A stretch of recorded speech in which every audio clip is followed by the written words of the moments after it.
Friends, पिछली class में अपन ने शुक्र जनन के बारे में पढ़ा था। ठीक है, शुक्र जनन मैंने बताया था शुक्राणु निर्माण की प्रक्रिया। तो शुक्र जनन की प्रक्रिया कहाँ संपन्न होती है?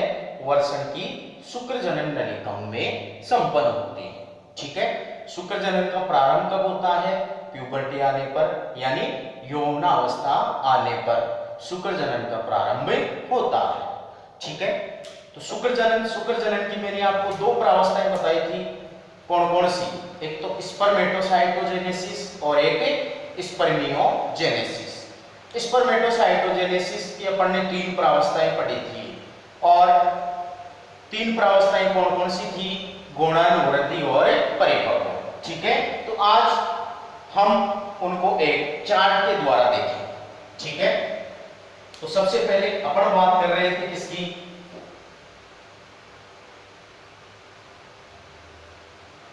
स्पर्मेटोजेनेसिस। स्पर्मेटोजेनेसिस या शुक्र जनन। ठीक है, तो देखो अपन चार्ट बनाते हैं। वर्षण की जो शुक्र जनन नलिकाएं होती हैं उनमें जनन कोशिकाएं पाई जाती है। क्या पाई जाती है? जनन कोशिकाएं। ये जनन कोशिकाएं कैसी होगी? द्विगुणित। कैसी होगी? द्विगुणित। अब देखो, ये जो जनन कोशिकाएं हैं, इन जनन कोशिकाओं में बार बार क्या होते हैं? माइटोसिस।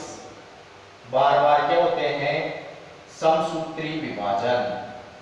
और समसूत्री विभाजन के द्वारा ये जनन कोशिकाएं विभाजित होकर किसका निर्माण करती हैं? स्पर्मेटोगोनिया का। किसका निर्माण करेगी? स्पर्मेटोगोनिया। ठीक है, स्पर्मेटोगोनिया कैसी है? द्विगुणित। इस प्रावस्था को अपन ने क्या बोला था? गुणन। क्या बोला था? गुणन प्रावस्था। ठीक है, गुणन प्रावस्था में क्या होता है? जो जनन कोशिकाएं होती हैं, ये जनन कोशिकाएं बार बार विभाजित होकर के स्पर्मेटोगोनिया का निर्माण करती हैं। ठीक है, फिर ये स्पर्मेटोगोनिया ये क्या करते हैं? वृद्धि। और वृद्धि करके किसका निर्माण करते हैं? प्राथमिक स्पर्मेटोसाइट।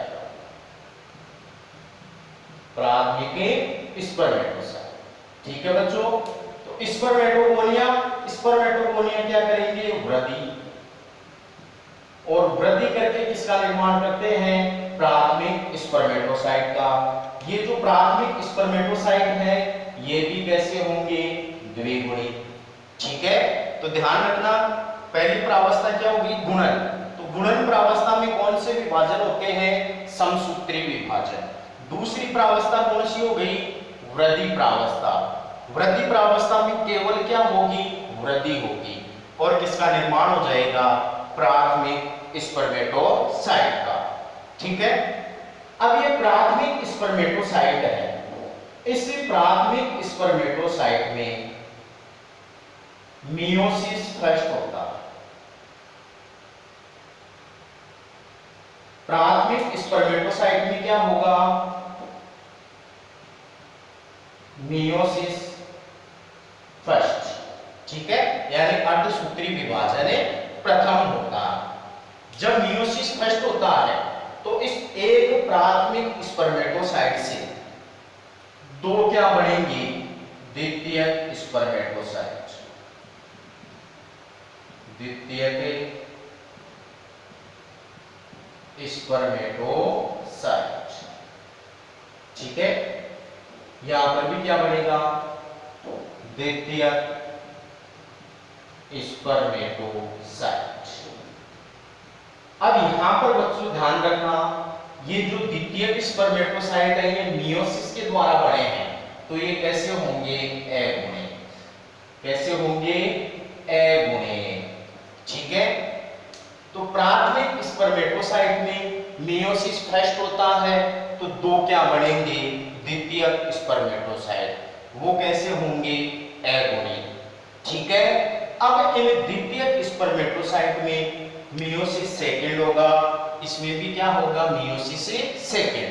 तो एक द्वितीयक स्पर्मेटोसाइट में मेयोसिस सेकंड होगा तो एक से दो स्पर्मेटिड का निर्माण होगा।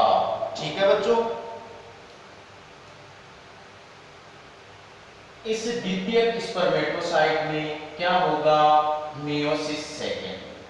तो दो क्या बढ़ेंगे, स्पर्मेटिड। यहां पर भी क्या बढ़ेगा, स्पर्मेटिड। ठीक है, स्पर्मेटिड कैसे होंगे, एगोनी। और यहां पर क्या होगा, मेयोसिस सेकंड या अर्धसूत्री विभाजन सेकंड। ठीक है, सेम प्रोसेस यहां पर होगी।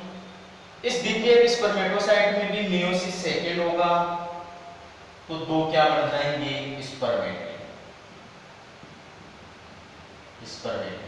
ठीक है, एक यहां बन जाएगा और ये स्पर्मेटिड कैसे हैं, एगोनी। ठीक है, और इस प्रावस्था को क्या बोलते हैं, परिपक्वन प्रावस्था।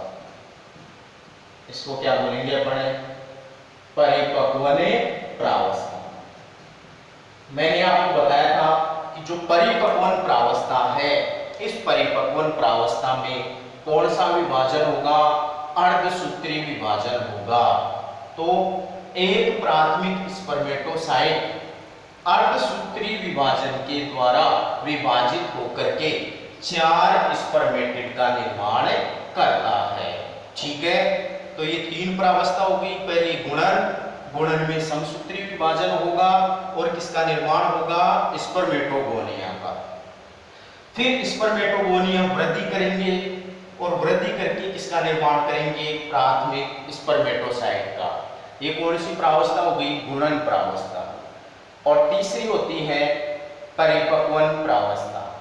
तो परिपक्वन प्रावस्था में क्या होगा, प्राथमिक स्पर्मेटोसाइट अर्धसूत्री विभाजन के द्वारा विभाजित होकर 4 स्पर्मेटिड का निर्माण करता है। ठीक है, इस पूरी प्रक्रिया यानी जो ये 3 प्रावस्थाएं हैं, इस पूरी प्रक्रिया को क्या बोलते हैं, स्पर्मेटोसाइटोजेनेसिस। पूरी प्रक्रिया को क्या कहते हैं, स्पर्मेटोसाइटोजेनेसिस। ठीक है, तो शुक्र जनन की अपन ने 2 प्रावस्थाएं देखी थी, एक स्पर्मेटोसाइटोजेनेसिस और दूसरी स्पर्मियोजेनेसिस। ठीक है, तो अब ये स्पर्मेटिड है। स्पर्मेटिड और शुक्राणु में क्या अंतर है, ध्यान रखना। जो स्पर्मेटिड बने हैं, ये स्पर्मेटिड अभी तक गतिविहीन है। कैसे हैं, गतिविहीन, यानी इनमें पूंछ का निर्माण नहीं हुआ है। तो ये कैसे हो गए, अचल। स्पर्मेटिड कैसे होते हैं, अचल होते हैं। ठीक है, वो ये गति नहीं कर पाते हैं। गति क्यों नहीं कर पाते हैं, क्योंकि अभी तक इनमें पूंछ का निर्माण नहीं हुआ है। ठीक है, तो ये जो स्पर्मेटिड है, ये स्पर्मेटिड रूपांतरित होकर के किसका निर्माण करेंगे, शुक्राणु का निर्माण करेंगे। ठीक है, स्पर्मेटिड रूपांतरित होकर के शुक्राणु का निर्माण करते हैं। तो स्पर्मेटिड से जो शुक्राणु बनते हैं, स्पर्मेटिड से शुक्राणु बनते हैं, इसी प्रक्रिया को स्पर्मियोजेनेसिस कहते हैं। इस प्रक्रिया को क्या बोलेंगे, स्पर्मियोजेनेसिस।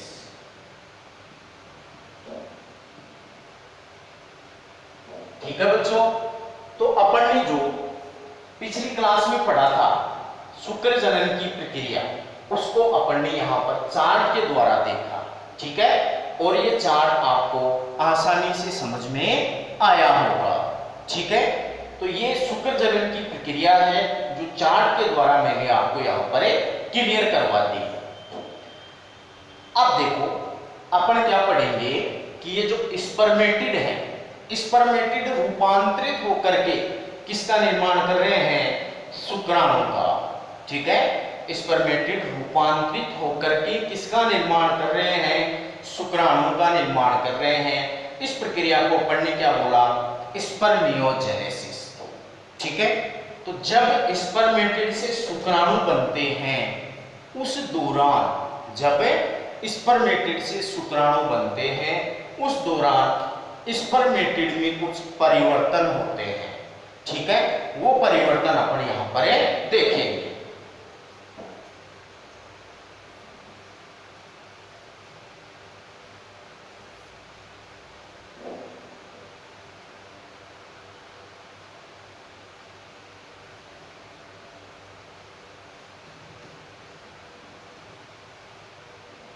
देखो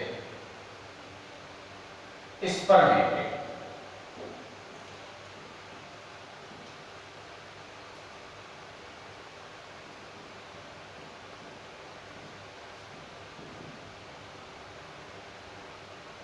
स्पर्मेटिड से क्या बढ़ेंगे, शुक्राणु,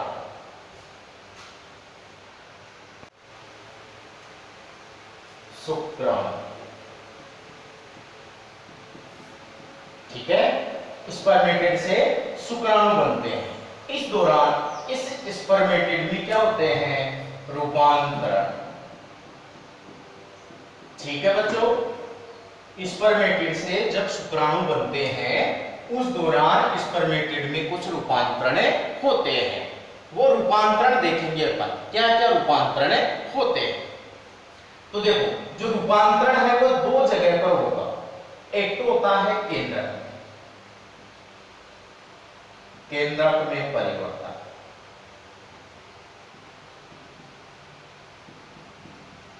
और एक होता है कोशिका द्रव्य में परिवर्तन, कोशिका द्रव्य में परिवर्तन, ठीक है। तो जब स्पर्मेटिड शुक्राणु का निर्माण करता है उस दौरान स्पर्मेटिड के केंद्रक और कोशिका द्रव्य में परिवर्तन होता है। सबसे पहले अपन देखेंगे कि केंद्रक में क्या क्या परिवर्तन होते हैं, ठीक है। तो देखो केंद्रक है, केंद्रक के अंदर केंद्रक द्रव्य है, डीएनए है, आरएनए है, प्रोटीन है, ठीक है। ये सारी चीजें कहां पाई जाती हैं, केंद्रक में। तो देखो जब ये परिवर्तन होता है, इस परिवर्तन के दौरान केंद्रक में डीएनए को छोड़ करके सारे पदार्थ क्या हो जाते हैं, केंद्रक से बाहर निकल जाते हैं, ठीक है। केंद्रक में क्या परिवर्तन होगा, तो केंद्रक के अंदर आरएनए, प्रोटीन, केंद्रक द्रव्य, इन सब का क्या हो जाता है, ह्रास हो जाता है। और केंद्रक में केवल क्या बचता है, तो केंद्रक में केवल डीएनए शेष रहता है, ठीक है। तो केंद्रक परिवर्तन में क्या ध्यान रखना है अपन को, केंद्रक परिवर्तन में आरएनए, प्रोटीन व केंद्रक द्रव्य का ह्रास हो जाता है, ठीक है। केंद्रक द्रव्य का ह्रास हो जाता है। अब पहले जो केंद्रक है वो गोलाकार होता है, पहले केंद्रक कैसा होता है, गोलाकार होता है। लेकिन केंद्रक में से ये सब पदार्थ नष्ट हो जाने के कारण केंद्रक लंबा और संकरा या पतला हो जाता है। तो केंद्रक लंबा व संकरा हो जाता है, ठीक है, ताकि शुक्राणु क्या करे, आसानी से गति कर सके। ठीक है, केंद्रक को हल्का करने के लिए ये सब पदार्थ क्या हो जाएंगे, नष्ट हो जाएंगे। ठीक है, केंद्रक हल्का हो जाएगा ताकि शुक्राणु क्या कर सके, आसानी से गति कर सके। तो केंद्रक में केवल क्या शेष रहता है, डीएनए। ध्यान रखना, केंद्रक में केवल डीएनए शेष रहता है।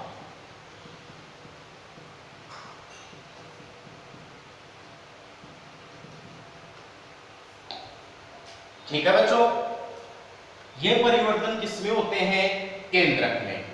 एक चीज का और ध्यान रखना, जो केंद्रक का पश्च भाग होता है, नीचे का भाग होता है, उस पश्च भाग में एक खांच का निर्माण होता है। तो ये भी ध्यान रखना, केंद्रक परिवर्तन में केंद्रक के पश्च भाग में, केंद्रक के पश्च भाग में खांच बन जाती है, खांच बन जाती है। ये परिवर्तन तो किसमें ध्यान रखने हैं आपको, केंद्रक में। ठीक है बच्चों, इसके बाद देखते हैं अपन कोशिका द्रव्य में परिवर्तन। केंद्रक में परिवर्तन हो गए, इसके बाद कोशिका द्रव्य में क्या क्या परिवर्तन होते हैं। ठीक है,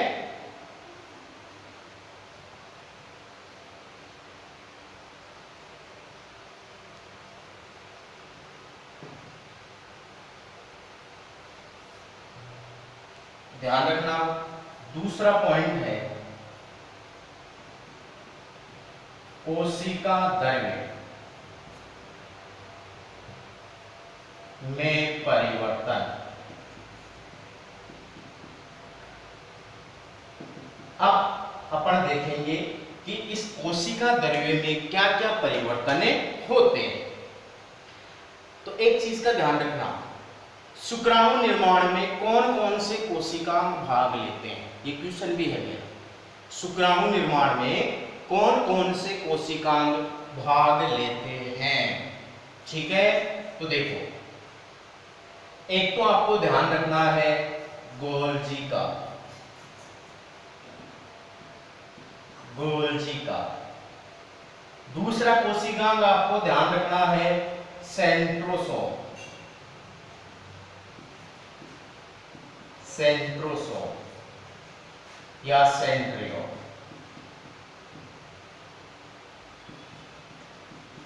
सेंट्रोसोम या सेंट्रियोल्स।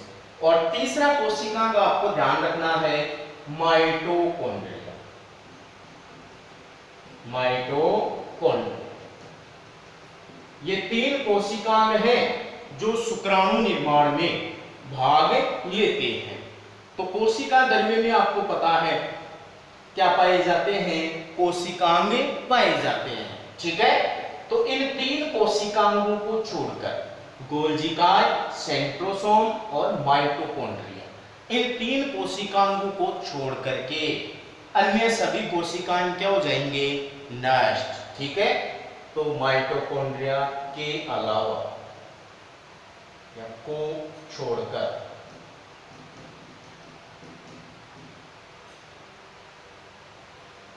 अन्य कोशिकांग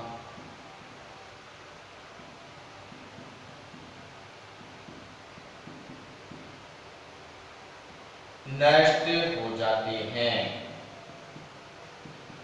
अन्य कोशिकांग नष्ट हो जाते हैं।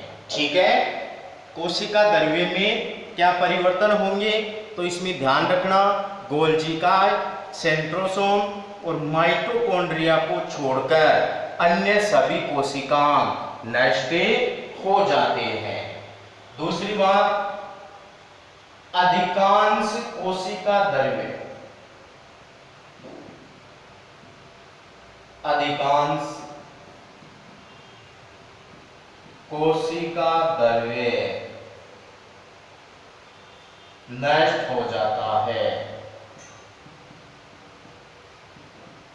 अधिकांश कोशिका द्रव्य भी क्या हो जाएगा, नष्ट हो जाएगा। बहुत कम मात्रा में कोशिका द्रव्य पाया जाता है। ठीक है, अब देखो जो इंपॉर्टेंट चीज है वो क्या है, गोल्जिकाय, सेंट्रोसोम और इस माइटोकॉन्ड्रिया में क्या क्या परिवर्तन होते हैं। ठीक है, तो अपन एक एक कोशिकाओं को यहाँ पर देखेंगे। सबसे पहले अपन देखेंगे गोल्जिकाय में क्या परिवर्तन होता है और ये गोल्जिकाय शुक्राणु के किस भाग का निर्माण करती है। उसके बाद अपन सेंट्रोसोम देखेंगे। सेंट्रोसोम में सेंट्रियोल कितने होते हैं, कहाँ स्थित होते हैं और शुक्राणु के किस भाग का निर्माण करते हैं। इसके बाद अपन माइटोकॉन्ड्रिया देखेंगे कि माइटोकॉन्ड्रिया कहाँ पाया जाता है और शुक्राणु में क्या काम करता है। ठीक है, तो इन तीनों को अपन अलग अलग डिटेल से यहाँ पर पढ़ेंगे। ठीक है, तो सबसे पहले अपन बात करेंगे गोल्जिकाय, लेकिन अपन ये सब चीजें अगली क्लास में पढ़ेंगे। ठीक है, तो ध्यान रखना अगली क्लास में अपन गोल्जिकाय, सेंट्रोसोम और माइटोकॉन्ड्रिया में क्या क्या परिवर्तन होते हैं उनका अध्ययन करेंगे। ठीक है, तो यहीं से इन चीजों को अपन ध्यान से देख लेंगे तो यहीं से हमारी जो शुक्राणु की संरचना है वो भी आपकी क्या हो जाएगी, क्लियर हो जाएगी। ठीक है, तो अगली क्लास में अपन ये तीन कोशिकाएं और शुक्राणु निर्माण देखेंगे। धन्यवाद।